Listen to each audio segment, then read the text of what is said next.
अरुणाचल प्रदेश में अब तक के रुझानों में भारतीय जनता पार्टी बम्पर जीत की ओर आगे की ओर बढ़ती हुई जश्न भी शुरू हो चुका है। वहां की तस्वीरें सामने आ रही हैं। जश्न मनाते हुए भारतीय जनता पार्टी के तमाम कार्यकर्ता दिखाई दे रहे हैं, जबकि सिक्किम में एसकेएम की आंधी चली है।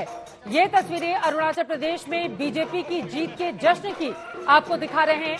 60 में से 59 के आंकड़े अब तक निकलकर सामने आए हैं। रुझानों में 47 पर भारतीय जनता पार्टी यहां पर आगे की ओर बढ़ती हुई। 2019 के मुकाबले इस बार का उसका आंकड़ा बड़ा है। एनपीपी 6 पर, जबकि कांग्रेस पार्टी का खाता भी नहीं खुला है।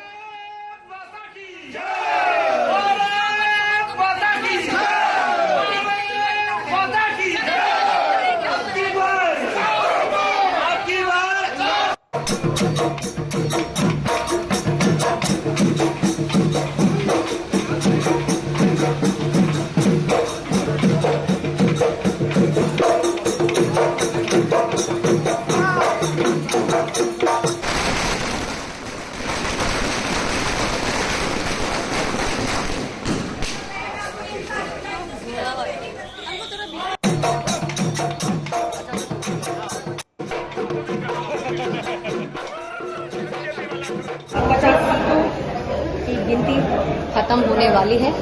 50 सीटों की गिनती खत्म होने वाली है। वो घड़ी बहुत जल्द आपके पास आने वाली है, जिसका हमें बहुत देर से, महीनों से इंतजार था कि अरुणाचल किसका होगा, सत्ता किसका होगा। इस बार क्लीन स्वीप दिखाई दे रहा है हमें। तो कितनी देर में क्लीन स्वीप होने वाली है।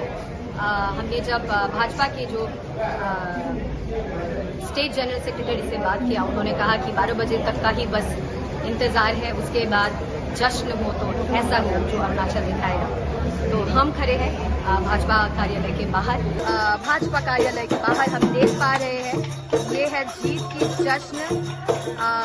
ये क्लीन स्वीप होने वाली है, जो कि हमें अभी तक पता चल रहा है। और ये जो जश्न मनाया जा रहा है, आप देख सकते हैं कि अरुणाचल में कैसे असम की बिहू नृत्य पेश की जा रही है। रिजल्ट आने से पहले ही जश्न की तैयारी में लगे हुए हैं।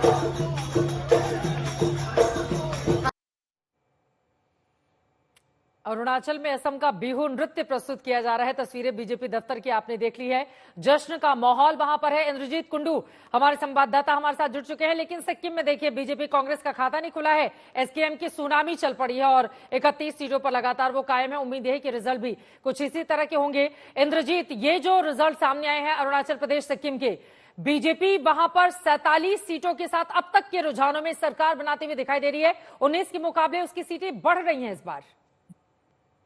जी हाँ, बिल्कुल। देखिए, ये पूरे जो उत्तरी पूर्व का क्षेत्र है, उसमें पिछले 10 सालों में बीजेपी ने काफी मशक्कत किया है अपना ग्राउंड लेवल कार्यकर्ता ऑर्गेनाइजेशन को अपग्रेड करने में, और उसका फायदा बीजेपी को मिलते हुए देख रहा है। आप देख सकते हैं, इस चुनाव से पहले, जब वोटिंग भी नहीं हुआ था, उससे पहले ही जो मुख्यमंत्री है पेमा खांडू, उन्होंने अपना सीट जीत लिया था, क्योंकि कोई उम्मीदवार नहीं था। बीजेपी सबसे ज्यादा सीटों में उम्मीदवार खड़ा किया था, और आज इसको उनका वो फायदा मिल रहा है, क्योंकि चाहे वो अरुणाचल प्रदेश हो या मणिपुर हो या दूसरे राज्य हो, नॉर्थ ईस्ट के त्रिपुरा हो, वहां पे बीजेपी ने अपना जो ग्रासरूट लेवल ऑर्गेनाइजेशन है उस पर काफी ध्यान दिया है।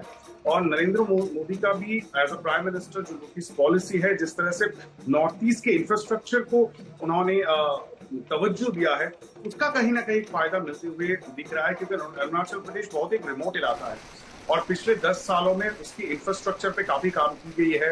रास्ते बनाए गए हैं, सड़कें बनाई गए हैं। उसके साथ साथ हवाई इंफ्रास्ट्रक्चर जो है, जितना कठिन था अरुणाचल प्रदेश इससे पहले पहुंचना, उससे काफी आसान हो गया। हाँ। और इसीलिए इसमें टूरिज्म का भी बढ़ावा हुआ है।